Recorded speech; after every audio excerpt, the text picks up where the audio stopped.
नमस्कार, Rajesh sir classes में आपका स्वागत है। इस वीडियो में फैराडे के विद्युत चुंबकीय प्रेरण के नियम के बारे में चर्चा होगी। यह फिजिक्स का एक महत्वपूर्ण टॉपिक है जो कक्षा 10 और कक्षा 12 दोनों के बोर्ड एग्जाम में प्रायः पूछा जाता है। तो देखिए फैराडे के विद्युत चुंबकीय प्रेरण के नियम, Faraday's law of electromagnetic induction. Michael Faraday ने अपने प्रयोगों के आधार पर विद्युत चुंबकीय प्रेरण के संबंध में दो नियमों का प्रतिपादन किया। माइकल फैराडे ने अपने प्रयोगों के आधार पर विद्युत चुंबकीय प्रेरण के संबंध में दो नियमों का प्रतिपादन किया। तो देखिए प्रथम नियम, जब किसी बंद परिपथ में से गुजरने वाले चुंबकीय फ्लक्स में परिवर्तन होता है तो बंद परिपथ में एक प्रेरित विद्युत वाहक बल उत्पन्न हो जाता है। जब किसी बंद परिपथ में, जब कोई बंद परिपथ में से गुजरने वाली चुंबकीय फ्लक्स में यानी चुंबकीय बल रेखाओं में परिवर्तन होता है तो परिपथ में एक प्रेरित विद्युत वाहक बल उत्पन्न हो जाता है।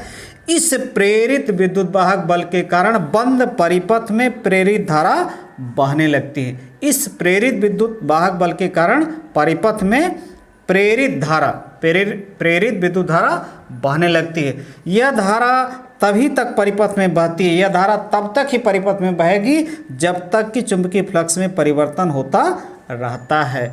यह है फैराडे का प्रथम नियम। अब देखिए फैराडे का द्वितीय नियम। द्वितीय नियम, बंद परिपथ में प्रेरित विद्युत वाहक बल का मान, बंद परिपथ में प्रेरित विद्युत वाहक बल का मान चुंबकीय फ्लक्स के परिवर्तन के ऋणात्मक समय दर के बराबर होता है।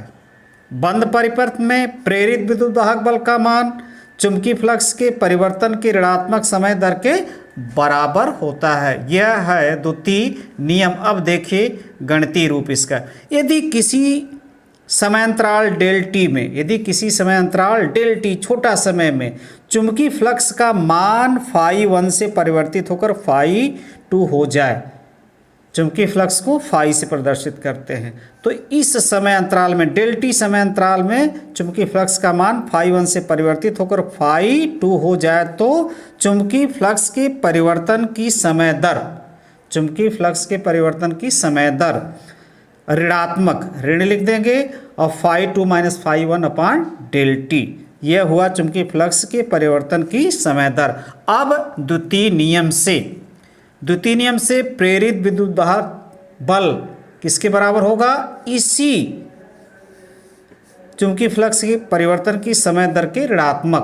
तो ये है प्रेरित विद्युत वाहक बल। यदि हम इसे इसे ई से प्रदर्शित किया जाता तो ई बराबर लिख सकते हैं minus φ2 minus φ1 upon del t. यह है फैराडे का द्वितीय नियम। नमस्कार।